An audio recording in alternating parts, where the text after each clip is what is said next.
I've got a gamer this or that for you gentlemen this morning. You can get with this, or you can get with that. You can get with this, or you can get with that. All right, I've got 25 of these. We don't have to get to all of them. Some of them will probably happen quickly, and others will warrant some discussion. Round. Okay, you ready? First up. Yes. Bonk. Pancakes or waffles? Waffles. Waffles. I'm Hands also down. waffles. Also I waffles. need the syrup receptacle. Yes. Lindsay will insist on pancakes, but it's absolutely a waffles. Okay. Yeah. Bacon or sausage? Bacon. Agreed. Yep, bacon all the way. The meat of meats. Sausage links or sausage patties? It depends on brand, I feel like, for me. Yeah. I don't know if I can make a definitive decision between links and patties. Them Johnsonville sausage links.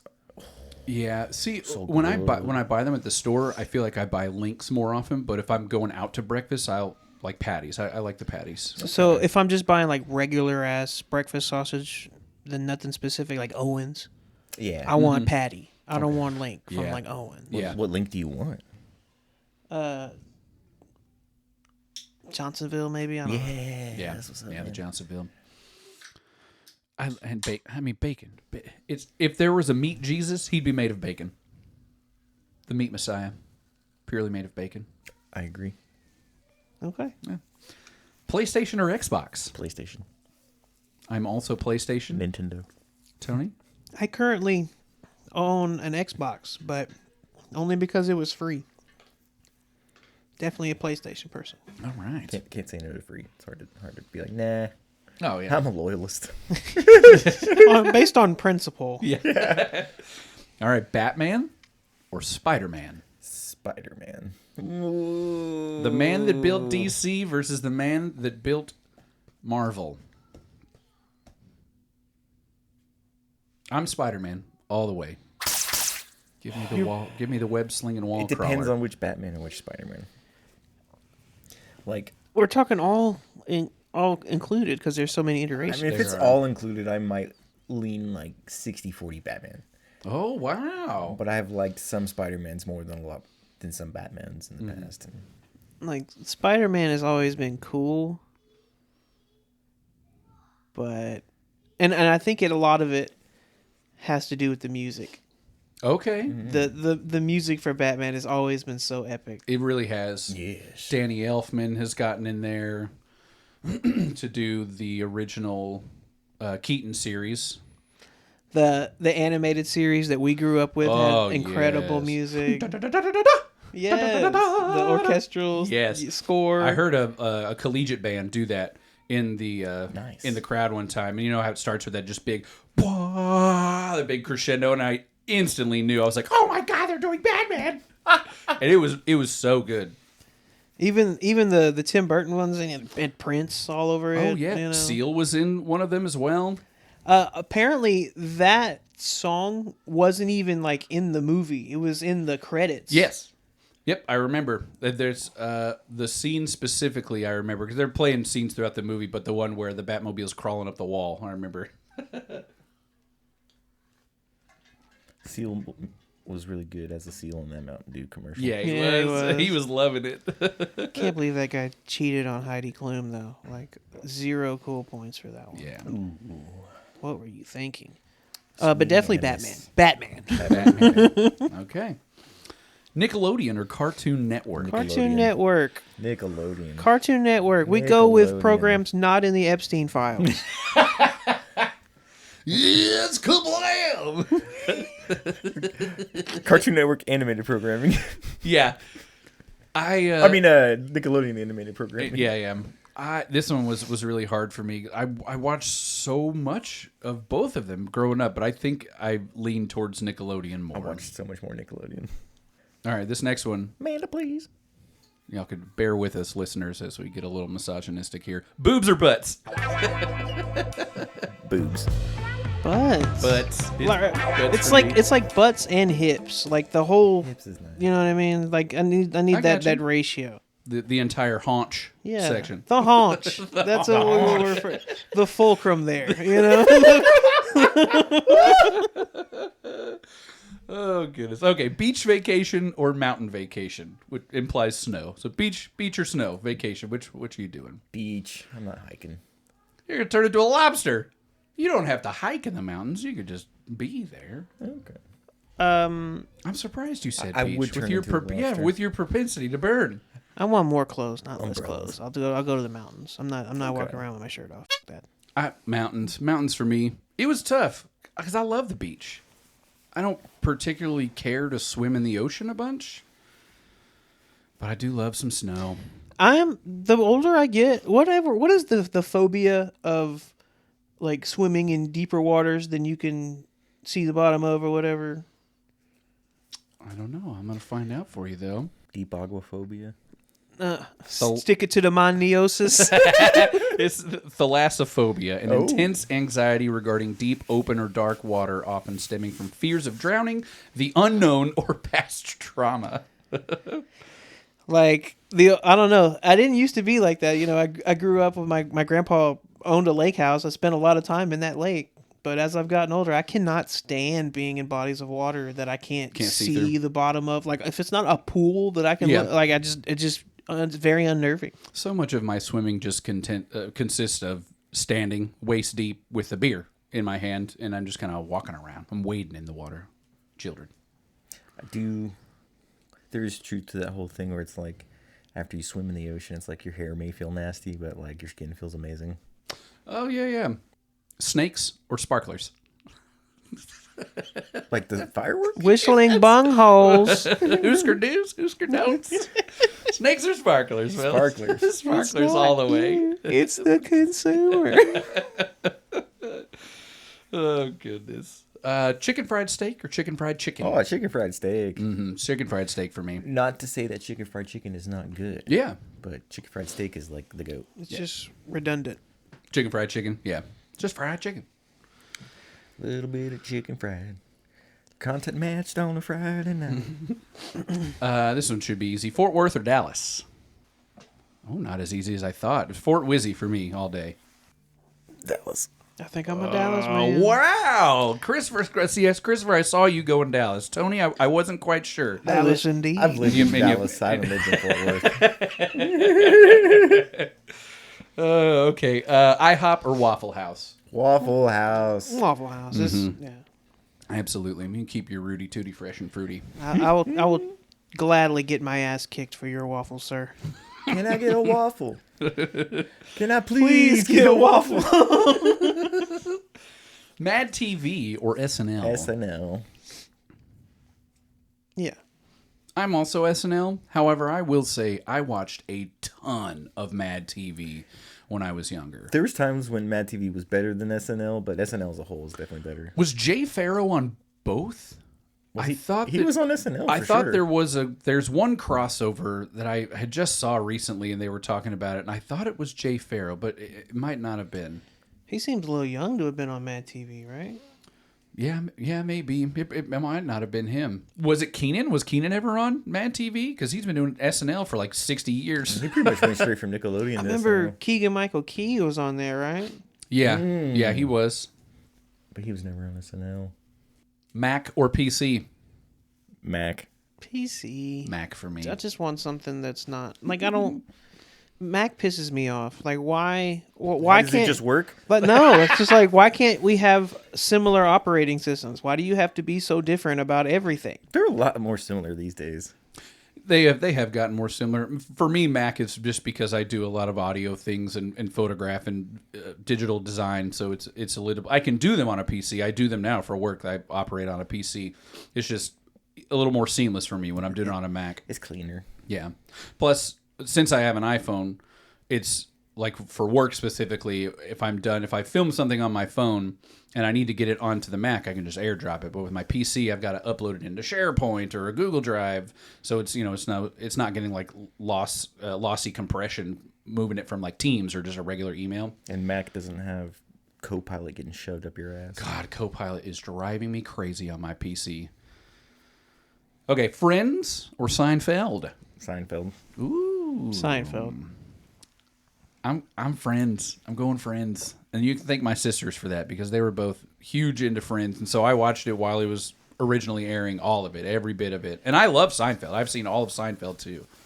I've watched a ton of both of those shows, really. probably at least 10 times through both shows. I've watched more Friends than Seinfeld, but I think I like Seinfeld better. Okay. It's there's so much depth to the Seinfeld characters for not ever doing anything. And I don't know how they did it. Yeah. I don't know how they got us so invested in absolutely nothing. Text messages or phone calls? Phone calls. Oh. I'm like the anti-millennial. Like, see, I'm with you. I'll text like a madman, but phone calls. Like, I prefer, if you really need me, call me. Just call me on the phone. Call me. So, Baby. I don't mind the phone call itself, but the anxiety around the pre-phone call makes the phone call such a poor experience that just fucking text me. It's like, I'm an adult. Bailey Boulevard. Why is my heart palpitating right now? Like, what are we doing, buddy? You're not in danger. Zombie apocalypse or robot uprising? Zombie apocalypse. I hate the clinkers. Yeah, those rusty little clankers. That Yeah, sounds I'm also joyless. I feel like I could get a lot more of my aggression out, if in a zombie apocalypse. Yeah, like I feel I would be more Double satisfied tap. taking a 10-pound sledge to a zombie face and getting to see all the, Gore. yeah, the product of my work versus just a bunch of sparking metal pieces and wires. It's not as satisfactory. Screws go everywhere. Yeah. Yeah, well, nobody wants that. Yeah. Okay, Rangers powder blues or Rangers reds? Rangers Reds, bring them back. Absolutely. I very much liked the powder blues when they came out, but I missed the red enough to can the powder blues. The powder blues are only good because they were so scarce. Yes. Because they've become such like an every Sunday They're home ubiquitous. game. They're all Yes, exactly. I still lean to the powder blues. I'm just not a big fan of the red color, and I don't look good in red. But I do miss the reds. I am missing them. We haven't had them in so long. When they did the white jerseys with red caps and stuff last year for the first time that was nice. in forever, that was really cool. I enjoyed that. Boomstick or helmet nachos? Boomstick or nachos. I mean, that's.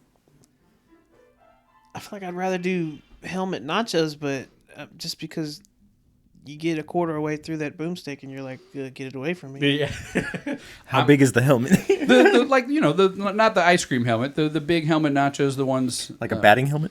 Yeah, they're about that size. Full-size batting helmet? Pretty much. I've got about 5 of them in my there. I use them as popcorn bowls. I'm the helmet nachos. I love the boomstick. Don't get me wrong, I do. I love the boomstick, but the collectability feature of the helmets it's irresistible to me. I might say boomstick if I had ever actually gotten through it. Okay. But If I can just share it, seems boomstick, I guess. impossible. Okay. All right. Yeah, it by itself is daunting. Yeah. Well, we both got like 2/3 of the way through it. I'm really a lot closer to half, bro. Like, I don't remember us. We got past the halfway point. Yeah, but 2/3 is generous. Oh, okay. And we were both just like miserable. Yes, dude, not like everybody was standing up and cheering for stuff. And we're like, woo. Go team. Oh, we're all making Jabba the Hutt noises. That's still one of the best baseball games I've ever been to. That was you Darvish's first game, right? I believe so. We were sitting Yeah. out in the outfield. That was a good game. I regret what I said Oh, excuse me. in that game. It was funny, but it's not anymore. Catch a foul ball or catch an opposing team's home run and throw it back. Oh, throw it back. I think a throw it back. Throw it back. Throw it- You don't And get the like long-term vibes, but the immediate vibes are immaculate. You got a the moment is Yeah. so much more memorable than keeping the damn ball. Right. Yeah. As someone who has caught a foul ball, taking that off the table, I think I would trade my foul ball in for being able to catch an opposing team's home run and throw it right back on the field. As long as some random person buys me a beer. And Yeah. you gotta milk it. You gotta A big old wind up. Do my best Henry Rodengartner impression. Shower in the morning, shower in the evening. Morning. I'm a dirty sleeper. I'm a big boy. I gotta do both. Yeah. I prefer to shower in the evening. Mine is actually more like afternoon. I enjoy a midday shower. I do. But I'm definitely not getting into bed dirty. We don't do that. Yeah. If I've been out all night and doing stuff or whatever, yeah, I'll hop in the shower before I go to bed. Drive or fly? Taking a trip, would you rather drive it or fly it? How far? Yeah, how far is the trip? Because like if it's Let's say 12 hours for on a car. 12 hours in a car, that's probably about a 2.5 to 3.5 hour flight. in that instance, I'm flying. But if it's one of those like 3-hour drives or a 30-minute flight, I'm driving because the going to and going from the airport makes it not worth it. You've spent 3 whole hours in prep to get there and on the tarmac and then on the tarmac again. TSA. Yes. You spend way more time dealing with airport BS than in the air. No. Yeah. Just let me drive. But 12 hours, I'm flying. See, I'm driving even for 12 hours. Really? Like up to 16 hours, I'm fine. Like I'm cool. I'll drive the 16 hours, no problem. I don't like flying. So you would drive to Disney World but fly to New York? Absolutely, I would. Is it the flying itself, or is it the whole airport experience? It's dying on the airplane. Okay. It's plummeting to my death. Okay. You just got to sit in the back row. Yeah. Greatly increases your odds of survival. Okay. It's like, yeah, just like hug the black box. Conversely, sitting at the front of the airplane, like in first class, nose usually go down first. You go boom. Yeah. Oh, yeah. So maybe I should just start packing a parachute as my carry-on. yeah. And then another reason why you're more likely to survive in the back is if the plane breaks up, the tail section is more likely to separate away from the midsection, which contains most of the jet fuel and the engines that also go boom. Okay. So if you're in a section that is, further away from the parts that go boom and you just hit the ground, if you survive that initial impact, then you're good. Okay. Buy the back rows, homies. Nah. Nah. I'm not sitting on the back of this plane. Subtitles or no subtitles? It depends. Are we whispering in the movie? Because when they whisper and do that like subtle talking stuff, and then like 2 seconds later it's this giant explosion scene. Right. In those instances, yeah, give me subtitles so I don't go deaf when the explosion's I'm a coming. default subtitles. If it's something I've seen before or a lot, I'll take them off. Like 90s sitcoms, don't need the subtitles. There's If I'm no watching a movie? question that my comprehension of what I'm seeing is better when I have subtitles Yes. as well. Yeah. I absolutely miss plot details just because people say things so subtly. Yes. I saw something online that said people that don't like subtitles are people that just can't read fast. I will find I really just kind of made the switch a few years ago into like putting subtitles on everything, and I kind of had to train myself to not look so hard at them so I can still see what's happening on the scene. But like after a few times through, it's it's super easy. It's like bifocals. Yeah. Okay, we got 3 last ones. Fight 1 horse-sized duck or 10 duck-sized horses. 1 horse-sized duck or 10 duck-sized horses. I'm fucking up those horses. Yeah, give me the horse-sized or the duck-sized horses. Duck-sized? Okay. Yeah. I'm about to punt a bunch of fucking ducks. That's exactly what I thought. I was like, that's a long midsection, just long enough for my shoe. We're going to put those horses through the uprights. Hi ho, Silva! Away! Okay, know every language or play every instrument. Know every language. Know every language. I'm also in the language part. I wonder if that is because we're all musicians. You can play an instrument and figure some stuff out. That's with true. The other ones. That's true. You know what I mean? Yeah, know every language. I tell you, I'd love to learn French. Spanish would be great. I'd love to learn Spanish because we live in Texas and there are a ton of Spanish speakers here. But French is just it's the language of love. Like what's the line that Jack Nicholson says in The Departed? He's talking about I don't know whether it's an actual quote or not from John Lennon, where he's talking about, I'm an artist. You give me a fucking tuba and I'll get you something out of it. Okay, last one here. Broadcast one inning of Texas Rangers baseball or pitch in the home run derby for a Texas Rangers player. Broadcast. Yeah, I have less chance of screwing that up. Yeah.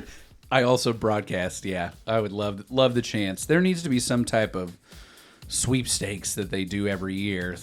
They have people put their names in and they get to come up and call an inning. I think that would be cool. Can you imagine just like not being able to get the ball to the plate for that guy to hit some home runs? He's like, I'm so sorry. Up there, do my best 50 Cent impression.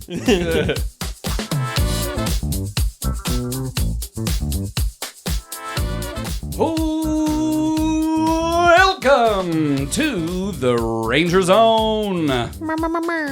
Ranger Zone. We are three insouciantly obsessed Rangers fanatics, semi-qualified to dish out our takes like hotcakes from the fans to the front office. I am Robbie Belusic. I am insouciantly Chris Green. I'm Tony Cook.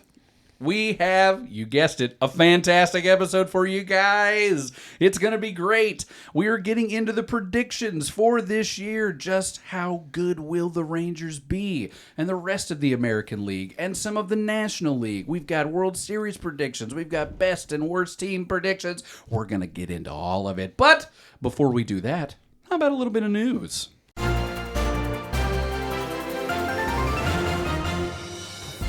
First up here in the news, City Connects are coming, gentlemen. The Texas Rangers announced the new jerseys will be unveiled on Friday, April 24th against the Sacramento Athletics. We have wildly speculated about this countless times, but I want to know your definitive bullet point wish list for our new City Connects. Red. I want the A's to debut theirs as well. Really? They're Sacramento City Connect. I agree with red. Okay. I want wild. I want wild, outlandish. I don't want any red, blue, cream, white in it.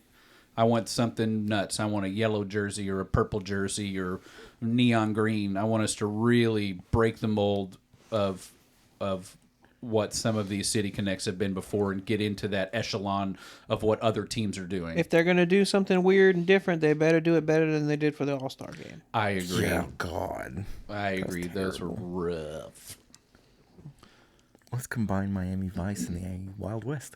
Yeah.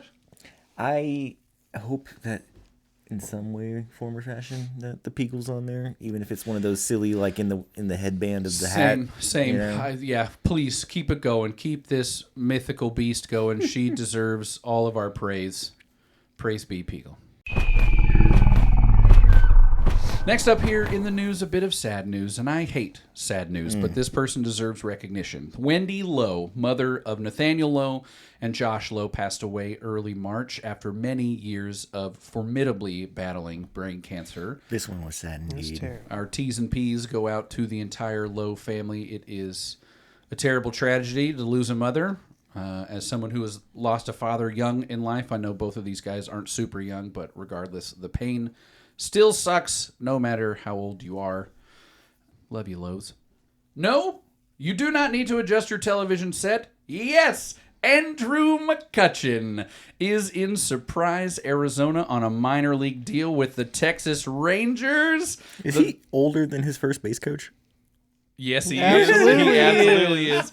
The 39-year-old Fort Meade, Florida native has spent all 16 of his years in the major league as a Pittsburgh Pirate, accumulating a 49 even WAR, 2,266 hits, 332 home runs, and 220 stolen bases for the Black and Gold Buccaneers.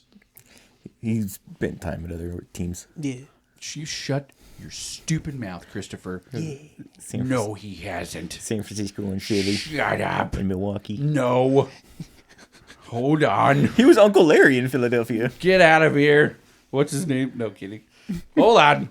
This says, look at all of these Pittsburgh. I don't know what SFG stands for, so just kidding. Sorry. Sorry, everybody. Audience, I wish y'all could have seen Chris just like slowly raise his hand. I will clarify. So he started in Pittsburgh in 2009. He spent a shit ton of time in Pittsburgh. Yes, he did. Until 2017. Then he went to San Francisco and New York, the Yankees. Oh, I forgot about his Yankees time. That With was the shave and all that. It was weird. 2018. He played for both of those teams. And then he was in Philly 2019 to 2021, Milwaukee in 2022, back to Pittsburgh since 2023. My bad. Oh, goodness. He should have spent all 16 years. Yeah. McCutchen was interviewed by Jeff Wilson of the DLLS Rangers podcast when he arrived at camp, asking how this situation came to be, and McCutchen responded, "Honestly, it was one of the first options for me, and also at the moment it was one of the only options as well. I understood things were happening, there were opportunities maybe elsewhere, but I also understood there was less than 3 weeks to start the season. So if teams wanted to get a look at me, there was no waiting around, and I understood that if I wanted to continue to play or have an opportunity or chance, that I needed to jump at an opportunity when it was presented. So that's what I did here. This one came, and I said, let's go. Let's do it." It sounds like Chris Young was the first person to call him after all that Pittsburgh drama. Good. Happened, you know? Yeah. Because it sounds like he obviously really wanted to go back there, and when he finally was able to officially close the door in his mind, then he was like, okay, I got to sign now. Yes. It sounds like every now and then Chris Young's just like, I remember that dude. You know? I remember Mark Connor. Jeff Wilson, followed up with McCutchen asking how hard the offseason had been for the possible Hall of Famer. And McCutchen said, emotionally, it has been a challenge for sure in the beginning because I didn't necessarily know where I was going to be or end up. I didn't have a great understanding of where I was going to be in the future. There just wasn't a clear-cut sign. But there was an understanding on my end that I wanted to continue to keep playing. Teams understood that and knew from my standpoint. But in the beginning, it was a little challenging for sure. But one door closes and another one opens. I'm grateful the Rangers are giving me this chance. And we're grateful that you are here with us, Andrew McCutchen. I know especially Christopher is one of your favorite baseball players, right? All-time favorite baseball players. Yeah, he's baseball royalty. He's my favorite guy to be like, it's kind of like not really possible. I don't know much anymore, but he was always one of my like, will Andrew McCutchen make the Hall of Fame? But he running out of time. He is running out of time. Like I mentioned, he has that 49 even WAR, over 2,200 hits. He's got over 300 home runs, over 200 stolen bags. He's certainly a candidate for the Hall of Very Good. Oh, yeah. Just depends on what his votes are going to look like and how much longer he's actually going to play in the league. He does have an MVP, right? I'm sure he does. He still still have 2013. Yeah, and he's not been in the All-Star game since 2015, but that was a 5-year run from 2011 to 2015 where he was an All-Star. He was on an insane Hall of Fame trajectory, but like the past 8 years, he's just been kind of meh. Yeah. Or not meh, but just not as good as he was. Kind of happened like a Pujols once he got to Anaheim. I was thinking the same thing. It's like Pujols without the pop. Yeah. Yeah. Yeah, but good enough to stick around until he's 39. Right. Yeah, so he's not bad. Yeah, exactly. Okay, last up here in the news. We do not normally like to dish out our takes like hotcakes on even more hotly contested issues, especially those of a politically charged racial nature, but this is not one of those times. And it would be a disservice to humankind if we didn't express our full-throated opinion in opposition to the following story. If this hurts your feelings and we lose you as a listener, we understand your free will to propagate hate throughout your life and the lives of those who surround you, but we will not tolerate or celebrate it here on our airwaves. Will. Dog bites. Yeah. Dog bites man. JFK shot in Dallas. OJ gets to walk, and now the only Major League Baseball team with a blatant disregard for Pride Night, who is also one of 2 teams not to offer paid maternity leave. You heard that right. Maternity leave for mothers. Erects a racist statue. What else is new? Is it a player? A manager? Allison Janney? No. It's segregationist Texas Rangers law enforcement officer Jay Banks, cast in all of his bigoted bronze glory. The statue, in darker days, lived at Dallas Love Field for about 60 years before finally being removed in 2020 after Banks's irrefutable, well-documented Jim Crow resume came fully into the light. After the historic Brown v. Board of Education ruling in 1954 ordered the integration of public schools, Banks apparently decided his life mission was to stop that from happening. And when I say well-documented, guys, I mean well-documented. In 1956, Banks was photographed leaning against a wall outside Mansfield High School while a black-faced dummy hung in effigy above the entrance, placed there to intimidate black students from attempting to integrate the school. I'll happily include the article and photo from D Magazine in the show notes. That's who all y'all have been defending on Facebook for the past 3 days. Yeah, it gets so much better, too. Y'all act like it's Chuck Norris or some shit. Yeah. Oh, how dare the Rangers erect a statue of a Texas Ranger? It's this specific statue. Yeah. When members of the black community tried to remove the effigy, ignorant white citizens did what ignorant white citizens have historically done. They formed an angry mob and attacked them. Is that the one that Jerry Jones was into? Probably. And standing right there supporting the Aryan horde was, you guessed it, Jay Banks, saying, "These are just salt of the earth people." That's a direct quote. I think he meant scum of the earth people.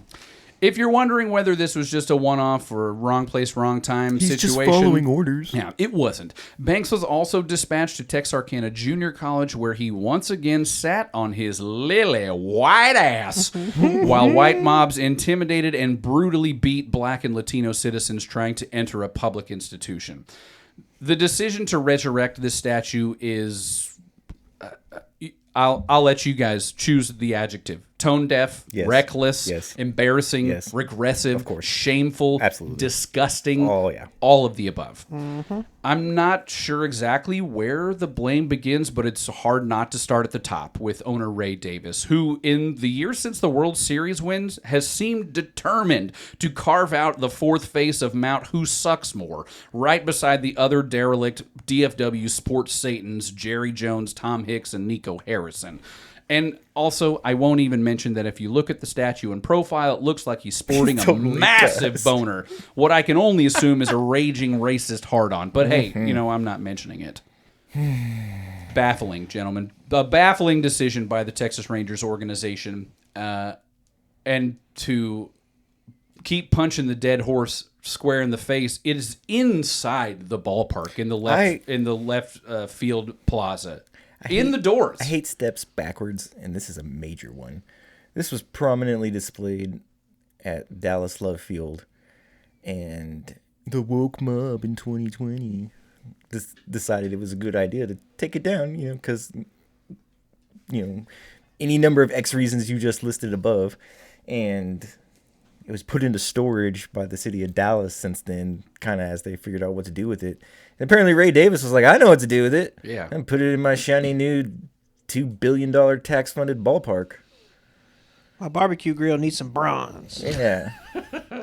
It's like, it's absolutely Ray. I don't know if it was Ray Davis's idea, but he absolutely had to sign off Yeah, on it. he's got to some sign point. off on it for sure. Nobody puts a statue in your ballpark without you saying yes.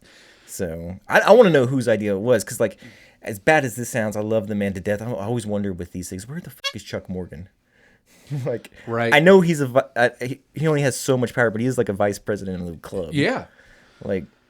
And his thing, his specialty is in-game experience. So, I mean, that doesn't say ballpark connoisseur or whatever, or curator, but still. And I get that the statue shares the namesake of the team, but it has nothing They to could have made a brand new, it has first off, nothing to Yeah. do. glorifying the law enforcement agency as its whole own can of worms. But if you wanted to do that, you could have cast a brand new statue. Absolutely. You went out and found a statue that was in storage for controversial reasons and said, First of all, it's lazy yeah, Yeah, it's lazy, no yeah. kidding. and cheap. Well, in the Yes. way that they handled the announcement too, they knew. It was weird. They knew The posts exactly were the ambiguous. controversy. Yes, yeah, they were they biting knew. this shit. So, in arguing with people the last week or so about this, better part of a week online, People will come up with any reason to defend this shit. the best quotes that I've had is, for fuck's sake, If you want to commemorate the Texas Rangers Law Enforcement Agency, that's totally fine. Just commission a statue that doesn't depict a ranger associated with segregation. Exactly. This was handled so poorly, it's difficult to believe it wasn't intentional. Yeah. That was absolutely intentional. And we're not trying to shit on the entire Texas Rangers law enforcement organization. They're arguably are the reason that Texas is in existence today. They did a ton of heroic things of chasing out cattle rustlers and stuff to all across this Forcing an entire Mexican army to surrender. Yeah. But it's this specific person and what he stood for, which is not a secret. It is well documented back in the 50s. It was brought to light in 2020, 6 years ago. This is not new news. This is old news. So it's not like it was a surprise to anybody who decided that this statue should be in the ballpark. And there's the whole removing of statues doesn't necessarily erase anything. But so removing a racist statue doesn't erase our checkered history, but keeping a racist statue erases the promise of a better future. Yes. So there's a lot of those people that are like, I'm erasing our history, Statues are celebratory in nature. You erect statues as a monument to somebody. It's like this is somebody that should be looked up to. There's a reason they're typically something that's taller than the average human. So, no, I'm not saying if I personally own the statue, I might burn it down. But, I'm not saying that's something that needs to be like thrown into a smelt or something like that. Put it in a museum. There's one in Waco for the Texas Rangers Law Enforcement Agency. Yeah, throw it down there. It's perfect. That's where it should be. And it should be in a situation where that's what museums are for. Yeah. But like... There's a to put it at a ballpark of a Major League Baseball team. It's so out of pocket. It's intentional. There's a difference between not acknowledging your history and celebrating it. Yes. By all means, we need to acknowledge it. And to your point, putting it in the Texas Rangers Museum, a place where you can learn the entire history of their tenure in the state from when it was, nothingness. And that's all for the news. Grow up, Peter Pan. Count Chocula. And we're back. We're back. Some power rankings from the man himself, Chris Green. Power thirst.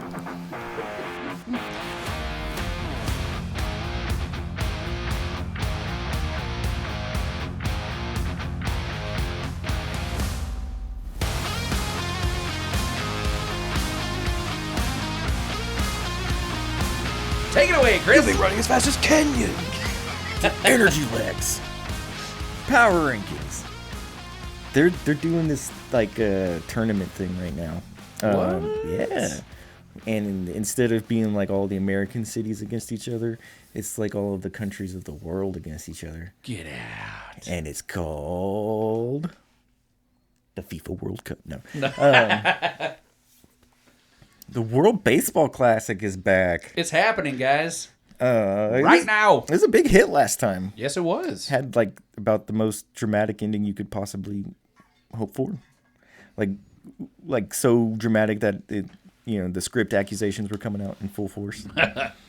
So, I also think that was before the gambling controversy broke. So, it was still pristine reputation of Shohei Ohtani. Also, that to me is the turning point of when Mike Trout was no longer the best player in baseball. Like, that was the official moment, I think. Like, when Shohei Ohtani struck him out, it's like, okay, yeah, you're no longer the guy. Yeah. You've already been hurt for the past 2-3 years at this point. It's like watching Ali get knocked down. You're like, oh, shit. Oh. Or nor. But since its inception 20 years ago in 2006, the reputation and kind of prestige and aura around the World Baseball Classic has improved mightily. I remember the first one back in 2006, and I barely knew anybody. I felt like when I was watching it, I was like, "Oh, there's Ichiro playing for Japan," and I don't know anybody else ever. It was like you getting like the Frank Catalanados playing for Team USA. It's like, who are these guys? Right. But now everybody wants to play in it. Yeah. Shohei Ohtani and Mike Trout changed that. People were upset that they couldn't play in it because of insurance reasons this year. And Very upset. What was it? I think Bad Bunny was offering to pay Carlos Correa's I heard that, yes. insurance money so he could play for Puerto Rico. So yeah, I mean, like, and these are star-studded rosters. Even after this, still, Yeah. the amount of like names on these teams are insane. And there's always the random guys playing for random teams, which we'll get to a few of those. But I saw a bunch of. I was in Orlando last week, and they've been doing like scrimmage games against actual teams. So I think it was Team USA against the Giants, and it has just been a wallop every time any team is playing one of the major league teams. The score it's from the show. It's from from my video game. Getting run ruled. Putting up 20 runs. I forget. So there was a game. Darn it, I can't remember who it was. I think it was Team USA. They were playing maybe Seattle, maybe someone else, but it was Team USA. Put up 15 runs and won in a third inning. Yes. Oh, just video game stuff. Insane, these teams. But it is fun to watch. It is good television. Oh, yeah. And so in pool play, finally, everybody's qualified and in at this point. We have started pool play. It's 4 pools, A, B, C, and D. Wait a minute. You're telling me they're swimming and playing baseball at the same time? Oh, yeah. I mean, this is... you gotta be really talented. In these pools are 5 teams each. Trying to look. I don't think any of these nations in particular jump out at me as like, oh, good for them. They made it. Except for, Czechia and maybe Nicaragua. Okay. Kind of like out there. But a lot of these teams have either been in this tournament before or are just known baseball countries. Well, did Taiwan get in? Because I saw this Chinese team, Taipei. Taipei, yeah. Because I saw Olympics thing. I saw this clip from them crying after the game. I think they got handed it. They're 2-2 right now in pool play, so they probably got beat dramatically by somebody. I have power ranked my choices as the top 5 teams going into this thing. Okay. And coincidentally, as of this morning, March 8th, all of these teams are undefeated in pool play. Didn't look at that until after I chose them, so I'm kind of, go me. It's not hard, nobody's going to be like, oh yeah, Nicaragua's definitely going to be the best team. I mean, Dusty Baker's their manager. Number 5.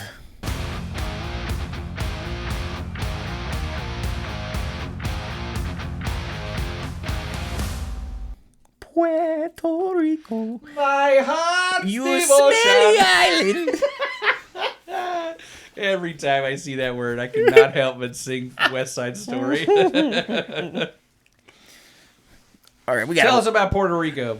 These are not going to be in-depth reviews of the teams, but we got a well-balanced team with Yadier Molina as the manager and Juan Gonzalez as the hitting coach. Get out! I didn't know that. Oh yes, I think there was a couple other names on this team. So Edgar Martinez is also their hitting coach. Hey, love Edgar Martinez. Sandy Alomar Jr. That's the third baseman, correct? Edgar Martinez. Edgar Martinez was a catcher and a DH.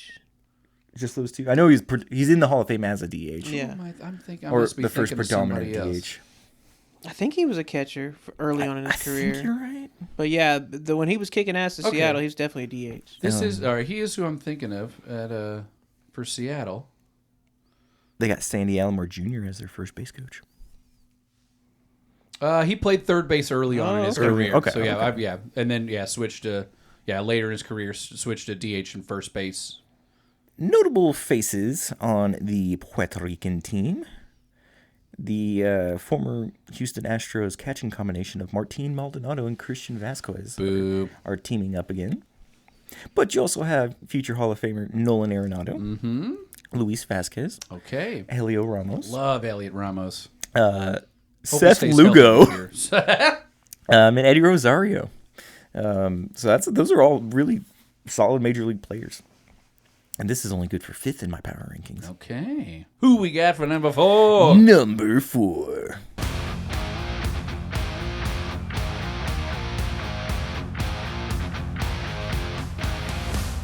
Venezuela. They may not have a president, but they got a stacked lineup. And fun fact, their third base coach is Ruglis Odor. Is that Rugnid's brother? I think it's his uncle. Okay. Do Do they have a Rug Moore? They have a That would imply the existence. of a Rug less. There should be a Rug more somewhere. In this family, I believe there's the Rugless, there's a Douglas, and then there's Rugnid. Rugned. A Dugnid. Yeah, right. Pretty much, right? Yeah, like that's just the wild names in this family. We're just throwing letters together. Yeah. I wonder if they know Abby Mellick. But some of the notable guys in this Venezuelan lineup, just insanely stacked. Yeah, look at this thing. Good God. Yeah, I didn't see like. I'm surprised this isn't higher on your list. Well, I went to the pitching and I'm like, I don't know many of these guys. Like they got Ranger Suarez, and that is it. Oh, okay. As far as people that I don't really recognize anybody else in the pitching staff. But He got paid this offseason, didn't he? he Yes, sure he did. did. Where did he go? He's with. I remember it was a team where I was like, that's where he went? Boston. Yes, that's right. Yeah, they stacked up a bunch. Boston added a lot of guys this offseason. Foreshadowing. They had to make up for Bregman's departure. Yes, they did.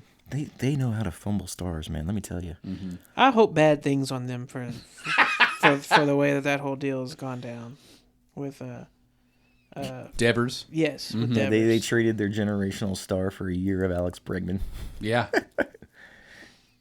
But in this lineup for Venezuela, we got Mr. 4070 Ronaldo Cunha Jr., Eugenio Suarez, Luis Arias, who I believe got several bigger offers and multi-year offers to go play first base with multiple teams, but turned that down so he could play second base on a one-year deal with the Giants. Wow. Yeah. Must really want to play for the Giants. He wanted to play second. Okay. It's like this is interesting because it's like you're already not that valuable of a guy, so teams were willing to put you at first base as a guy who could just hit singles. But you're like, no, I want to stay at second. Anyway, Gleyber Torres, who I believe accepted the qualifying offer with the Tigers. Okay. Interesting choice on his end. Jackson Baby Churio, Salvador Perez, future Hall of Fame. Oh, yeah. I think Salvi gets in. I think he gets in. I don't think he's done playing. I don't think he's by a long shot. I don't think he's He's that got like good. 3 I just more think the years at catchers least. have really sucked since Yeah. left. And the Contreras brothers, both Wilson and William. Okay. So a lot of good dudes in the lineup in Venezuela. Let's see if that pitching can hold up. And Ooh, you know what? Now, I'm just to steer you off here for a minute. Salvi Perez only has a 35.5 WAR over 14 years. I know. Wow. Yeah, That low? Yeah, I don't know if he's getting in. Has never had a negative WAR season. number 3.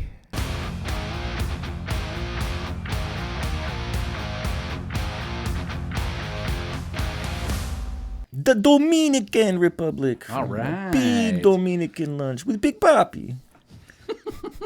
I love Keenan Thompson. Absolutely stacked lineup. Yeah. Papas Fritas. Wasakako Sasako. Oh my God.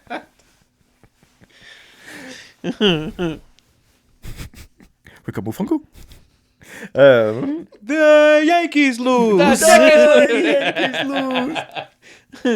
is absolutely stacked lineup. But as always, can they overcome? And it's always the case with the Dominican for some reason. They're pitching. They're so pitching.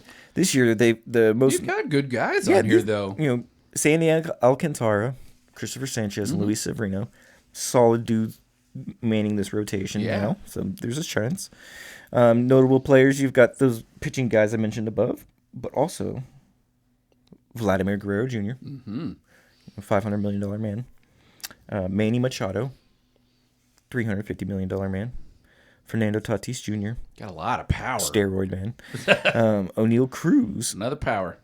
named after Paul O'Neill, I found out. Oh, Austin Wells playing for the Dominican Republic. Ketel Marte, love Cattell, Geraldo Perdomo. who had an insane year last year. Yes, just like, what the hell? Like he seemed like a baby core member on the Diamondbacks when we played them in the last year. Was like a top player in baseball. Yeah. Insane.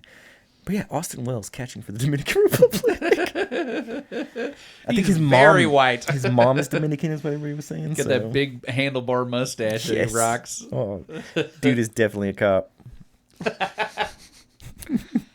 It's perfect for New York too. Yeah. Oh man. Who you got for the next one? Number 2.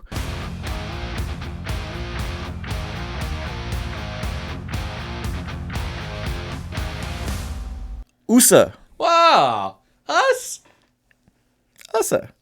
The United States of America. We know lots of these names. And man, it was like looking scary there. I mean, like we got Paul Skeens and Terry Skubal for 5 innings of pool play. Yeah. And then they're going back to their spring training teams. So it's the Fighting Logan Webbs in the starting rotation. Oh, gosh. So, I mean, the pitching's not bad, but it's not as like killer as we were all hoping going into this thing. Yeah. So it's a matter of can these big bashers hold up? And by bashers, I mean everybody. Look at this outfield. The outfield for Team USA Here we go. is Ramon. Oh my God, this is way different. Roman Anthony, Okay. Hey. really good up and coming talent. Byron Buxton, Yep. who is Old. But found it. and can hit home runs and lead off. Yeah. In the whole series. Pete Crow Armstrong Yep. and Aaron Judge. Yeah. These 4 dudes are better than like the 6 dudes I listed on the other 2023 Right. team. This is a nasty outfield, man. Yeah. Oh boy. It's stacked. Who's playing center? PCA. PCA bro. probably. And I guess you got Aaron in right and Byron in left. Byron in left. And then Roman Anthony's your 4th guy. Yeah. In the Yeah, because Shore was probably just DHing. in the infield, we've got Alex Cheater Bregman, Ernie Clement, Paul Goldschmidt, Bryce Harper, Gunnar Henderson, Wow. Bryce Terang, and Bobby Wood Jr. Dang, dude. And this is Ernie Clement of Toronto Blue Jays fame in the postseason last year. So, I mean, that's a stacked infield, too. Cal Raleigh and Will Smith are your catchers. That's a lot of home runs. Yep. That's a lot of pop. And then in the pitching staff, Keep his wife's name out your mouth. keep his, yeah, for real. Some of the, like, you got Mason Miller on here. You've got Brad Keller, Griffin Jacks, Michael Waka, Logan Webb, Gross. Clay Holmes. Who? He's still around. In this one, Clayton Kershaw.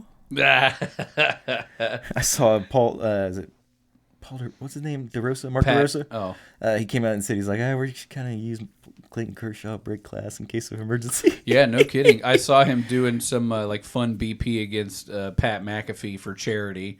It was hilarious. But yeah, Team USA got a real chance this year. It's just can that pitching keep everybody else in check and allow the masters to do their thing? Kershaw and Trout's careers are probably going to end up in similar trajectories as far as, man, you could have been the GOAT, but you're hanging around, but you're just like a shell of your former self. Yeah. You know what I mean? Just a husk. Kershaw is going to get more of those milestones. So, like, Kershaw got that 3,000th strikeout, but Yeah. Trout's not getting the 3,000th hit. No, he's not. So, well, if you can use your powers of deductive reasoning, then number 1 should be obvious. The Netherlands. Number 1.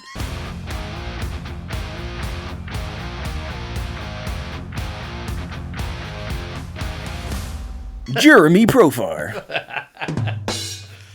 The 3-time winners of the 5 times we've done this thing before. And the defending champions, Samurai Japan. Yes. Someone else needs to prove that they do ball better. Yeah, no kidding. Japanese team is scary. Scary good. I love looking at these names because this is one of those things where even at the last tournament, I would have known like 3 of these dudes. And now I legit know like Every one of them. 7 dudes I've listed here that are Major League Baseball players. Not just like future dude that could come over. Even though one of them has yet to play in Major League Baseball but has signed a contract. Yeah. Not even just major leaguers, like producers. Yeah. Yeah, these guys are proven all-stars, and the guys who haven't played long enough will be in an all-star game at least once. And there's other dudes that aren't even on this list, like Kodai Senga. You know, like, but yeah, listen, you should know if you watch baseball, you should know all these names at this point. Shohei Ohtani, obviously, Yoshinobu Yamamoto, of World Series MVP fame, Roki Sasaki, of fame of looking at Yoshinobu going to warm up and being like, wow. Outside of the Dodgers. Yeah. Outside of the Dodgers, we got is this new Chicago White Sox. Yes. Munetaka Murakami, Yusei Kikuchi, Seiya Suzuki, and Masataka Yoshida. All really notable baseball players. So, yeah, Samurai Japan. I mean, honestly, my pick to win. Yeah. Like, if I was a betting man, I'm like, yeah, no, just definitely, like, somebody's got to prove to me that they could baseball better than Japan. Yeah. So, I mean, would either of y'all want to choose USA over Japan at this moment? I Maybe don't know. if the pitchers were still there. Exactly, yeah. If If we still had Scooble yeah, and if Scooble and Skeens. Skeens were still there, Yeah, hands down, absolutely. I'd pick USA. But Yeah. with them, No. They like, I get it, Scooble. It's like, this is your walk here. Like, you got to, like, look out for number one. But damn, dude, like, come on, man. Come on. Make it worth their while, man. Hey, props to him for That's winning that true. arbitration case, though. Too much money on the yeah. line. The, oh, shit, where was I going with that? I've completely lost it. Sorry. All right. Anyways, that's Japan. Yeah, all right. So, yeah, Japan will be the four-time Yeah, WBC. yeah.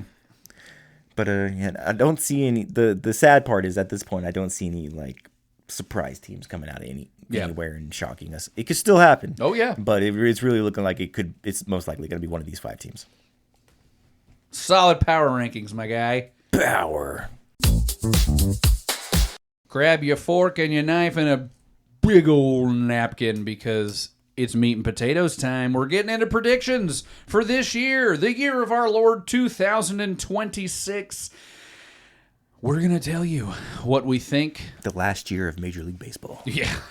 We're going to tell you what we think the Rangers finale. are going to do, what the AL West is going to do, the different divisions, who's making the playoffs, the best team, the worst team, the World Series teams, and some offensive and pitcher and comeback players of the years just for your Texas Rangers. I will kick it off here, guys, with the AL West. I did not get as detailed as you got. I did not get as granular as you did on the record for each of the teams in the West, but I did at least rank them. I've got Seattle winning this division hands down.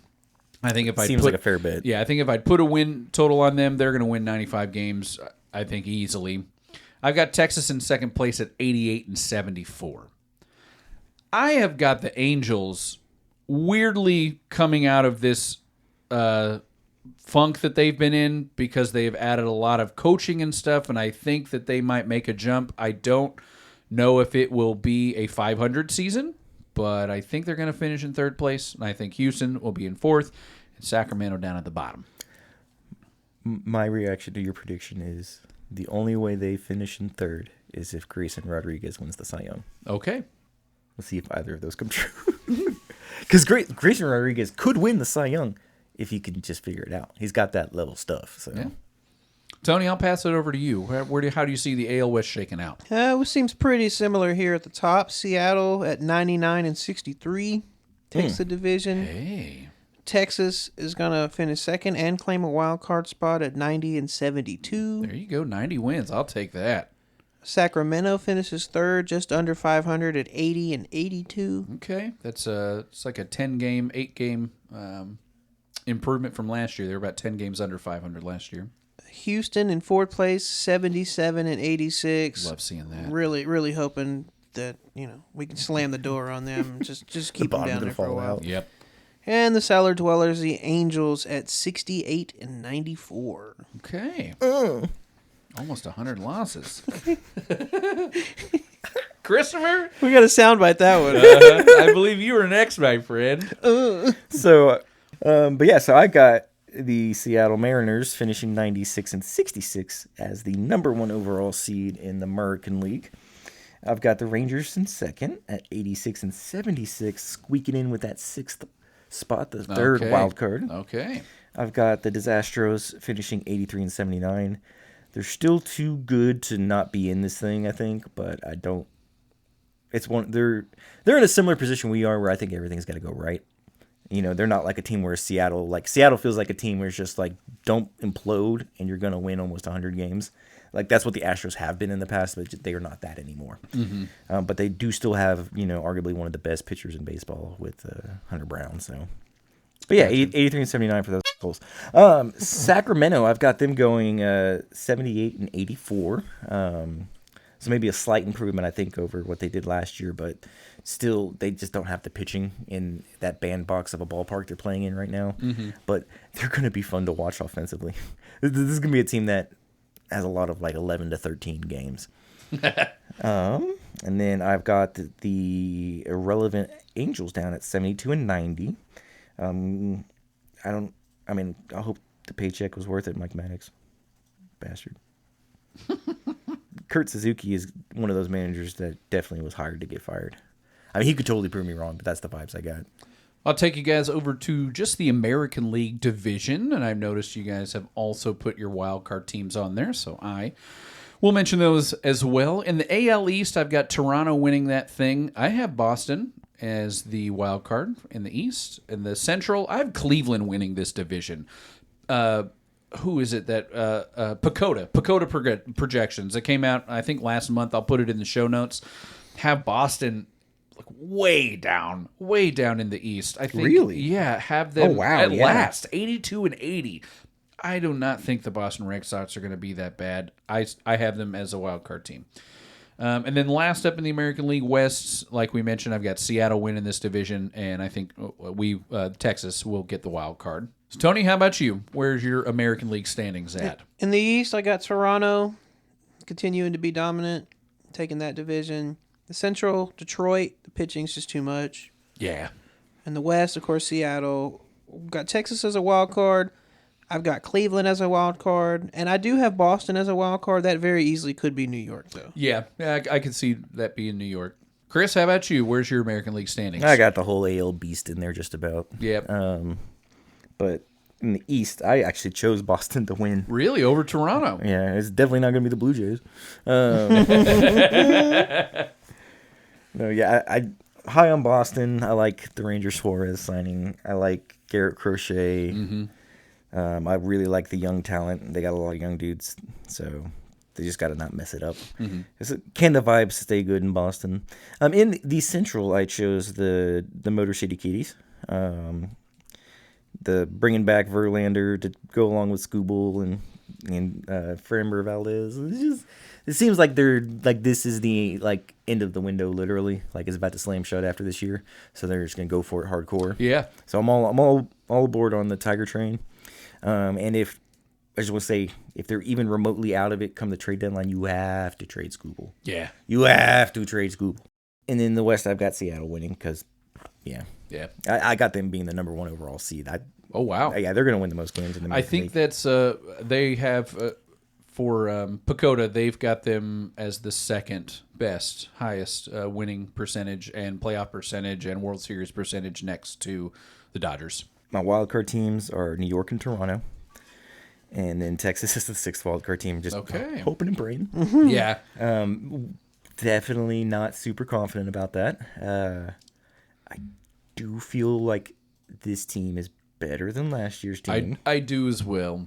But that's not necessarily saying much because I feel worse about this team going into this year than I did about last year's team going into last year. Really? But the offense, I just thought the offense was going to bounce back after 24, and it said, no, we're going to get worse. Yeah. And I just have almost no faith that we can put together another pitching performance for of an that entire caliber. season. Yeah. You're not going to be the best team in the league again. It's just not going to happen. I think we'll see a top 5 performance from Art, but not. I was hoping for maybe top 10. 5. Yeah. But yeah, nowhere near. I mean, we were so pitching dominant.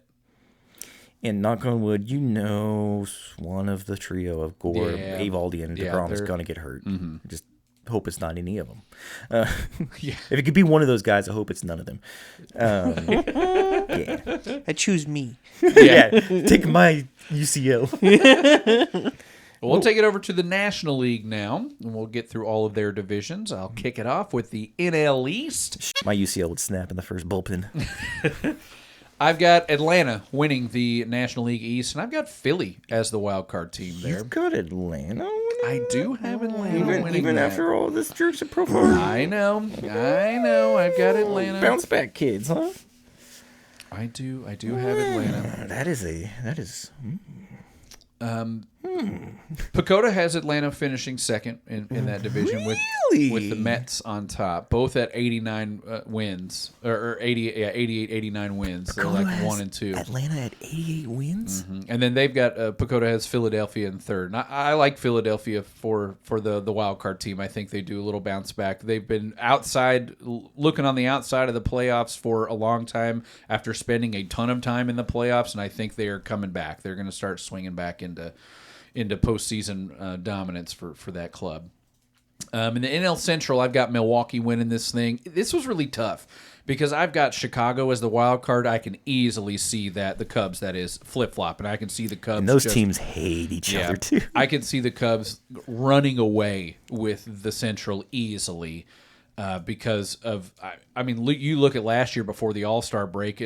I think, Chris, you coined it. They were cheat coding baseball for so long. It was stupid. And then to finish it up in the National League West, of course, I've got the Dodgers finishing first place handily. I like the Giants in this division. I like the Giants coming up over to the Padres and the Diamondbacks. Yep. Getting that wild card spot. Okay. I mean, yeah. The NL West is just, outside the Rockies, they are a very competitive division. I'm worried about the defensive side in the infield for San Francisco because they have Luis Arias at second base. And Rafael Devers is out there. Matt Chapman is out there. These are not defensive guys by any means. Like, their entire infield is rough. So they'll need to figure something out. You got your work cut out for you, Ron. Yeah, you do. All right, Tony, we'll kick it over to you for the National League. Where do you got them sitting? I'm going NL East. I've got Philadelphia. I agree with you. A little resurgence there. Solid. A lot of veteran leadership. NL West, of course, the Dodgers. Yep. Central, I'd have the Cubs as well. I think that moving on from, what's his name? Tucker. Kyle Tucker, yeah. Moving on from Tucker and replacing him basically in the lineup with Bregman. Solid. Yeah. I think the left side of their infield now is elite with Bregman and Swanson. Yeah. Getting a little old, but still elite. Mm-hmm. They have a outfielder that they're trying to bring up. It's Alcantara, I think is his name. For the Cubs? He's like 6'6". Dang. I'm trying to get that dude in the lineup. Yeah. So I think that they're in a good spot, the Cubs. Wild card teams, I have the Mets. They just spent too much money not to be good at baseball. Yeah. I have the Padres. There's a ton of talent there. Just never really know how that's going to mesh. It could be good, could be very bad there. Will you Darvish retire? Mm-hmm. Have you heard those rumors? I have, yeah. And then I have Milwaukee as the last wild card. Okay. For me, the NLE, New York Mets. The Mets. Meet the Mets. We all chose a different winner, more or less, Yeah, for we the did. NL East. And these teams all hate each other. I am high on the Mets. Pitching is a little suspect in the starting rotation, but they've got a killer bullpen, and they've got a killer lineup. Yeah, they do. And they've kind of shaken things up a bit. So a lot, I feel like. yeah, actually a lot. They've shaken up teams They a were lot. incredibly active. I mean, Yeah, that bullpen's so good. They lost Diaz, and we're like, we're not worried about it. Yeah. and I think all agree that Devin Williams is a big time bounce back candidate. So Yeah. good pickup there. Yeah, I wanted him. Yeah. He's one of those like high risk, high reward kind of guys. Yeah. That could get New York Yankees Devin Williams, or he may return to form. The NL East is going to be a bloodbath this year. And like, it's one of those where like those three teams are going to duke it out, and the Marlins are not going to like completely fall out of contention until probably September potentially. So they could be there getting on their nerves at the same time. And then we'll get to Washington. But in the Central, until they prove me otherwise at this point, like I feel like I gotta choose the Brewers because it's like 3 years in a row where they're like they may or may not make the playoffs. We'll see, and then they're like one of the best teams in baseball. They've got, and then they suck when they get to the playoffs. Is it 3 consecutive division I think titles so. for them? Yeah, I think so. And last year they had the most wins in the entire sport. Yeah, so it's crazy. So I'm picking the Milwaukee Brewers to. They would be my 2 seed too. I think the Dodgers will still end up with the most wins, but like in both AL and NL, I think Milwaukee's going to have the second most wins. When are the Dodgers going to have some injury-riddled season? When is that going to happen? 2024. Yeah. And they still won. When I feel like that's the only way that they are knocked off of that pedestal because they Or these are guys all just get old and they run out of right. money. Yeah. They are getting old, especially the bats. Yeah, Mookie and Freddie, they're not going to be around long. Nonetheless, I've got them winning the NL West. Yeah, the Dodgers. Of course. Wild card one, I've got the Cubbies because I'm right there with you. Really, while I did choose the Milwaukee Brewers to win the Central, that one easily could go either way. And then wild card two, I've got the Philadelphia Phillies trying to come back after the heartbreaking postseason defeat last year with Orlando Kirkring. Brutal. And also, I mean, they re-signed JT Realmuto and Kyle Schwarber. Yeah. So re-signing two of those dudes, kind of a front office, like double down, where it's like, all right, guys, you got to do this one day. One more try here. Yeah, you got, like, that window is, I mean, Realmuto's old, man. Like, Yes, he is. Like, oof. So, yeah, and you lost Ranger Suarez, and that sucks. But Aaron Nola is one of those guys where every other year he's amazing. So this is in every other year where he's amazing. There you go. So they got that to look forward to. And, yeah, and my last wild card spot is them pesky Diamondbacks because they just don't go away, man. The Serpientes. Serpientes. I got them over San Diego, who was my first team out. Santiago. Yes. Translation was lost years ago. It's really funny if you're looking at the Pacoda projections for the NL West because of course the Dodgers are all the way up there with like 103 wins, and then everybody else is within like 3 wins of each other except for Colorado, who's all the way down at like 61 and 100. But the Giants, the Padres, and the Diamondbacks are all 79 to 81 wins. I feel like 79 is low for Arizona. I think you're going to see the NL West and the AL West have very similar outlooks at the end of the year where there is a clear team at the top with Seattle and the Dodgers, and then all the other teams below them are going to be within 5 to 10 games of each other. You think so? I think so. Do you see, I know we're going to get to worst teams in a second, but do you see who's the second worst team on these Pacoda projections? Let me take a look. Because I don't think I've ever seen this team projected this low. The Cardinals. The Cardinals. Yeah, I do see that. It's worse than the Nationals. That's crazy. Almost as bad as the Rockies. That's crazy. Well, and we will take you to that. Yeah. Best team, worst team here. I've got my best team, of course, the Dodgers. There's no way I'm not picking the Dodgers. You'd be stupid to not pick the Dodgers to be the best team in baseball. The worst team in baseball, I have got the Washington Nationals. It is going to be ugly for this team this year. I think they will lose more than 100 games. Oh, yeah. I don't think Colorado will lose 100 games this year. Washington absolutely will. Washington is hardcore hitting the reset button. Oh, yeah. So they had, their 2019 World Series title, and they immediately, everybody was old at that point anyway, immediately kind of blew it up. They had to choose between Rendon and Strasburg. They tried really hard to choose the better option. Turns out they were both terrible. Yeah. So it didn't matter who they chose there. And then, Patrick Corbin immediately turns to crap, and so you kind of turn into this rebuild mode, and you trade your generational talent of Juan Soto, and you get like this really killer package in return from the Padres, but you can't build around those guys, and you end up having to trade the main piece of that return to the Texas Rangers. Hell yeah. So yeah, essentially we are ipso facto a member of the Juan Soto trade. Yeah. Or at least the first one. Where was I going with that? I don't know. Oh, Washington. Yeah, Washington's just terrible, dude. Yeah, They are. bad. Yeah, They're bad. They're gonna be bad. But yeah, what I am encouraged by is I think they got the right people in the front office. Like I like the dude they hired as their GM. It's just gonna take him time to clean up the mess of Mike Rizzo. So Yeah. Tony, who do you have for best team, worst team? It's I tried to be a contrarian for a second, but it's just too difficult to not go with the Dodgers there. Yeah. Worst team. You can talk about people being transparent that they're not trying to win baseball games. Minnesota Twins. Yeah. Where's Pacoda got the Twins? They got them at 78 wins. Bullshit. Yeah. That's not gonna happen. Yeah, they have Cleveland underneath them, and then they have the White Sox underneath them. I don't see that. Yeah, I can The easily Twins are see, finishing last in this division. Yeah. I think the White Sox will be better than the Twins. Yeah, I can easily see Minnesota finishing last place in the Central. It's one of those. They're going to be middling at best at the trade deadline. They'll trade everybody off, and then that second half is going to be brutal because nobody will be left. Yeah. It might be Byron Buxton and a bunch of nobodies, or just a bunch of nobodies. Pablo Lopez, I think, is injured and having Tommy John, but they're probably going to trade him while he's hurt, I'm sure. I'm excited to see their young guy. They got a young guy? Yeah, hold on. No. He's young. Luke Keeschel. Yeah. I've heard of that guy. He's been in the league for four or 5 years already. But I'm excited to see what he does. The only team I could see challenging the Dodgers for best team is Milwaukee. As far as win total, I don't think any other team can come close. And Milwaukee, just because they can capitalize on a weak NL Central outside of the Cubs. Yeah.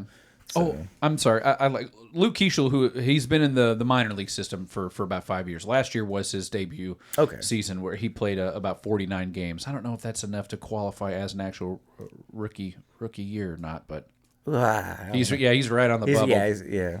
But he should be fun to watch. Christopher, who is your best and worst team? Got the Dodgers as the best with Milwaukee challenging. Okay. And then my gut tells me Washington is going to be the worst team. Yeah. But Minnesota could challenge them for that. The difference being, I think Washington will have no spirit for the entire year, while Minnesota may try and do something in the first half, but will kick crater in the end. Yeah. But, yeah, dude, Washington's it's looking rough. All right, we'll take you over to some Ranger-specific ones here. We've got our Rangers Offensive Player of the Year, where you could not pick Corey Seager.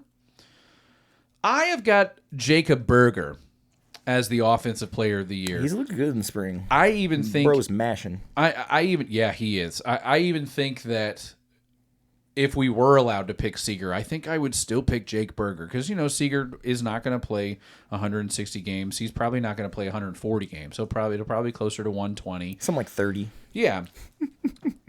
But Jake Berger had weird, lingering, minor issues and injuries last year. I don't see that happening. I think he is going to mash, and I think he's going to get over 30 home runs for sure. I can see him hitting 40 bombs. Didn't he have like a sports hernia in September or something like that? Yeah. Like that he was like fixed. fought through like the whole month. Yeah. Tony, who is your Offensive Ranger of the Year? If we got any hope this year, it better be Langford. Okay. I like that. We're completely dependent upon it now. It is his time to step up. He has made incremental improvements since his debut. It's time to start talking money with him, too. It is as well. The sooner, the cheaper. It's going to be a good year, though. He looks enormous in spring training. It would be nice for him to take a full step forward instead of the half step forwards that he's been taking, even though the half step forwards are encouraging. But it is now. The time is now for you. Like, you are now expected to turn into the player who you were supposed to be when you debuted. Another half step forward feels like an all-star appearance, but the full step forward feels like MVP contention. Yeah, top 5 MVP votes. Absolutely. Chris, who do you have for Rangers Offensive Player of the Year? Seager. Oh, wait. No, Wyatt Langford. Wyatt. Yeah, like in MVP contention. Like that's the year I think he's gonna have. This is the official coming out party. I wanted to pick Langford. I really did, and I would have, but I think that Berger has got a chip on his shoulder. He has got multiple dogs inside him and is wanting to unleash. Want him to force the team to bat him fifth. Berger? Yeah. If he's batting there, then good things are happening. Okay. On to Rangers Pitcher of the Year. I've got the kid, Jack Leiter. Jack Leiter, who took a massive step forward last year from his debut year in 2024. From everybody going, this guy can't pitch in the majors, to this guy is definitely a major league pitcher. I think Jack Leiter is in the Cy Young conversation at the end of this year, for sure. And the John Boys agree with me. Really? Yes, they do. At least one of the John Boys. Interesting. Yes. Interesting. Tony, who do you have? Pitcher of the Year. I got the old man. I think he's going to put together a healthy year. Nathan Eovaldi? Jacob DeGrom.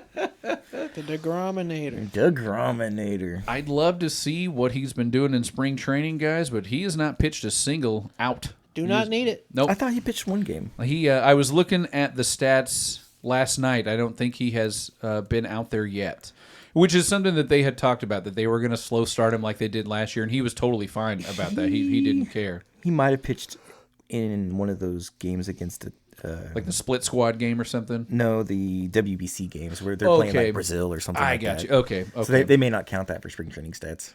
And then we are on to you, Christopher. Who do you have for pitcher of the year? Mac Gore. Okay. I'm hoping that trade pays off. I've seen just too many clips of his good games on YouTube now that I'm like really hyped. Because when he's on, my God, this dude is good. And he's a lefty. All right, the last one we have is Rangers Comeback Player of the Year. I have got Josh Young. This is complete speculation and total homer pick. This is making my wish at 11-11. I need Josh Young to do Josh Young things that he's supposed to be doing. And I believe in him this year.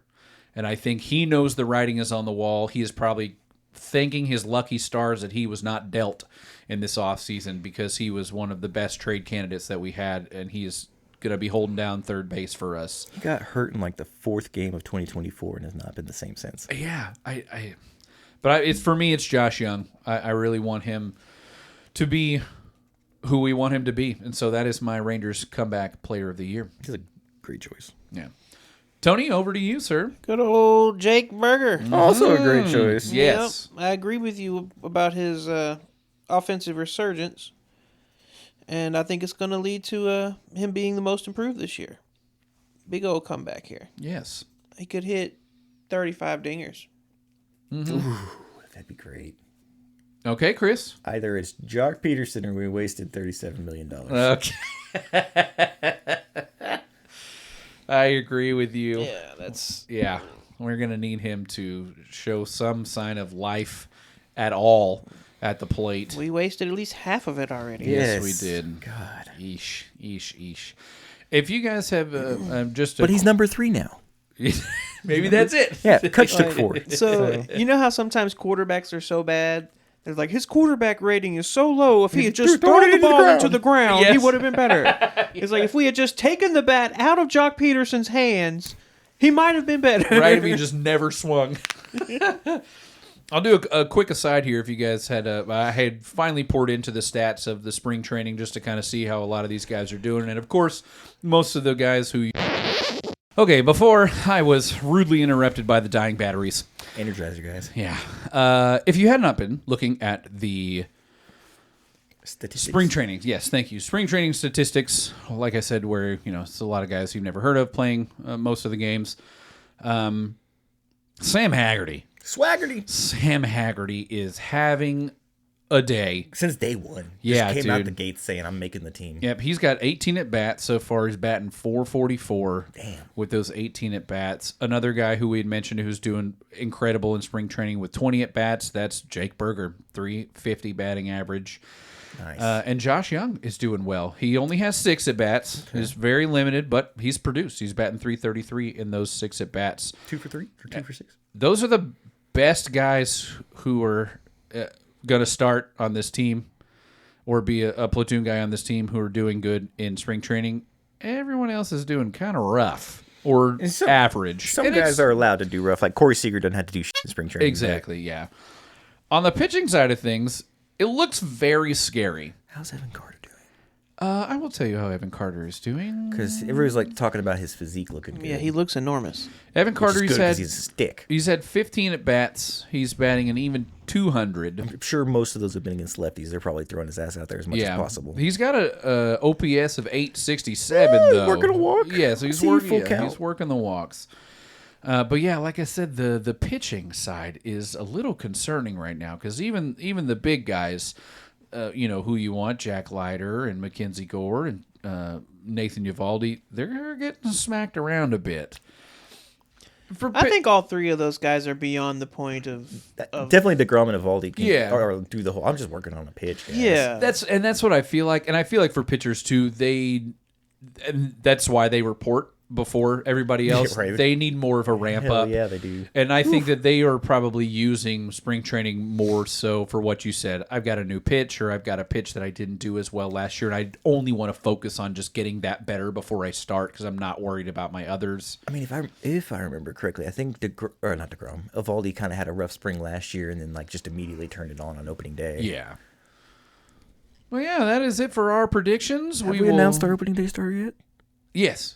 Oh, have we? Yeah, I don't no, think we we have have. not. We have done our predictions for who, but no, the team has not. Did we skip the World Series predictions? Oh, we did. I'm so sorry, guys. The World Series. Yes. Who is going to be in the World Series? I have got the Seattle Mariners taking on the Chicago Cubs in the World Series. That'd be a great series. Tony, who do you have in the That World would be Series? a series for America. Yes.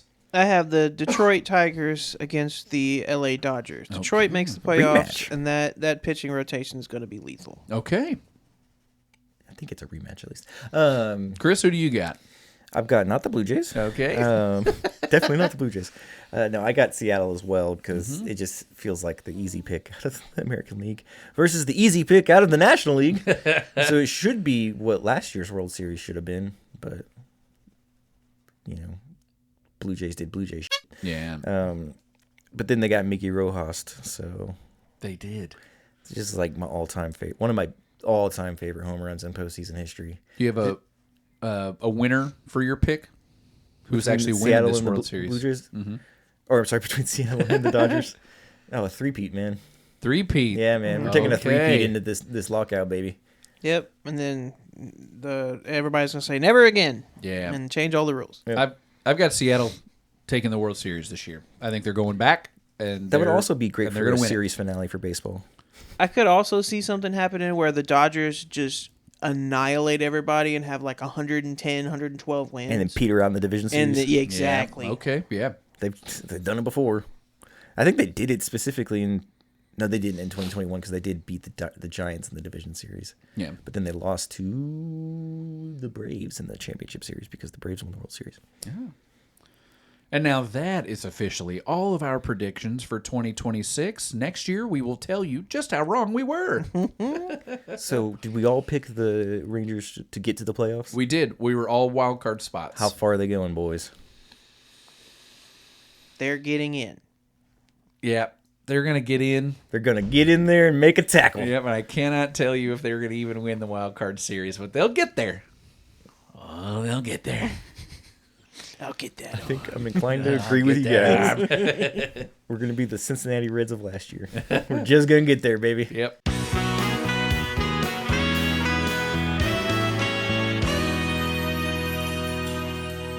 It is now time to step into the office of the assistant to the assistant GM, Tony Cook. For the assistant to the assistant GM story today. You thought your ass was off the hook, Ray. No, I want to talk about the implementation of the... ABS? The what? Sorry, I'm jumping way to conclusions here. Go ahead. About the strike zone. Okay, yeah. Okay, yeah. ABS. The automatic balls and strikes Yes. system brought to you by T-Mobile. Oh, good. So, Go First along with of our all- Strauss helmets. I was a little bit opposed at first just because I don't know if y'all have Traditionalist. exactly. I don't know if y'all have Yes. caught on to this. I'm a staunch traditionalist. Oh, yeah. I like the hoity-toity baseball stuff that makes it last forever. That's know? why you can compare today's stars to Joe DiMaggio, and it doesn't feel like the NFL where it was like, yeah, but if you take a guy from the '90s and put him in today's game, it's not the same. Yeah. You could do that with baseball more or less. Yeah. So First of all, I would jump 10 toes deep into this thing. I like the umpire behind the plate needs to just like you are a puppet. Yep. You just say what the screen tells you to say. Okay. Every pitch is done that way. Wow. So, yeah. Hear me out. Hear me out. I'm hearing. Because you know where I'm coming from on this. This is Okay. weird for me. Okay. I love arguments with umpires. Oh, yeah. About calls and strikes. I love the drama. I love it. We talked about Jimmy Leland. I'm bringing it back up. Yes. Do y'all remember when he was arguing with the umpire and then quit his argument in the middle of it to take his Yes, hat off for this- and for the God Bless America rendition? Yes. And then as soon as it was over, put his hat back on, went right back to talking shit to that dude. So I love that kind of stuff. I do. It's a part of baseball, but ultimately it is an ancillary part of baseball to the core element of getting balls and strikes correct. That's more important than the human element. It's the most important element Okay. of the entire sport. It'd be like leaving whether a basket went through the hoop in basketball to a referee's interpretation. Like, now I didn't see it. Those two baskets don't count. You know, Right. It's like that. It's that kind of importance, and so it's having a bigger effect on. It's having kind of a domino effect that I think is going to happen over the course of the next few years. There's going to be a philosophical change in the way pitchers approach at bats, because they're not going to be having to combat not just a hitter, but also an umpire's interpretation of a strike zone. Yeah. Right. So when you feel like you're not just going against the hitter, but you're going against the umpire, you feel like you're going against the game itself. Right. You're like, man, You I gotta feel like play- the one time I can get a strike is Yeah. if I throw it middle. You feel like you got to play hero ball. Yeah. Every pitch has to be your best pitch, and every pitch feels like a strikeout pitch. It's going to change the way that pitchers approach it, because they're going to be Do you think this will be beneficial to pitchers? I believe it will be. I will in several factors. Because they need advantages, right? Yes. And here's my thing, though. I think it will be beneficial. I'll get to all that. All right. No, yeah, this So is great. the approach shifts to my job now is to paint the black. My job now is to Oh, yeah, I like put, that. you know what I mean? That's my job now, because that's a strike every time Every now. time, It doesn't matter. Do you think the zone will actually be harder to figure out because it's going to change from batter to batter as opposed to really, more or less? It doesn't feel like it will change as drastically. Or like in the past, an umpire zone is more or less an umpire zone for that game. They don't really so much take into account the hitter. It's Yeah. going to be one of those things where veterans are going to Lose their shit. the veterans are going to figure this thing out Yeah. Oh, I'm sorry. I was talking about way hitters. faster than the young guys are. Yeah. It's going to make the wily veteran pitchers as well as the wily good. veteran That's hitters better Okay, I like that. and last longer. So Seems like this will be good for relievers. when you don't have to play hero ball on the mound and you just have to focus on throwing strikes, you don't have to worry about the extra spin on your ball. You don't have to worry about the extra velocity, your extra break. That leaves less opportunity to make mistakes that can result in big-time innings as well as injuries. I'm speaking my language now. That's the domino for pitchers. It's not just pitchers. With pitchers changing this approach and wanting to paint the black, as a hitter, you have to change your approach as well. This is a strike every time now. And you can't swing for the fences on this pitch low outside. You have to sit back and take this other way, or you can take your ass back to the bullpen. Yeah. Or the dugout. Dugout, yeah. There's no... You just foul it off. Yeah, but I mean, they're going to go right back to it. Right. It's there every time You're now. there till you miss it. Yeah. I wonder if we'll see. It probably won't happen right away, but like Can't the expand the first zone 5 anymore. years sample size of like swing rates and chase rates, your K zone rate and everything for batters pre ABS to post ABS. If they're gonna It need has to to be good because they've tested this for like half a decade now They in the have. minors, so they had to have been like, we really like what we see. This has to come to the big game. yeah, And ultimately, the dominoes that I'm talking about following result in a cleaner game. I like it. I like what you've said. The only thing that I would argue against that on is the human element being so important to the game of baseball because it's been there for so long. I don't like the idea of a human or a computer calling every single pitch.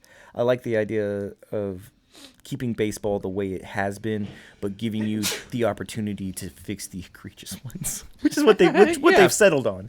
But I don't know. I'm a fan of the implementation as it is. I think that this would be my preferred way to approach it because of that, where you get to keep some of the human element. But you talking about this pitcher and learning the zone and having like that and the injuries and the velocity, and I like all of that. I really do. Yeah. That's all good stuff. And I think that's the direction that they've been. Any rule changes, they're trying to make it easier to not get injured. Basically, And I don't, it's crazy. I mean, that was the whole thing with the bases, is to It's make like- it yeah.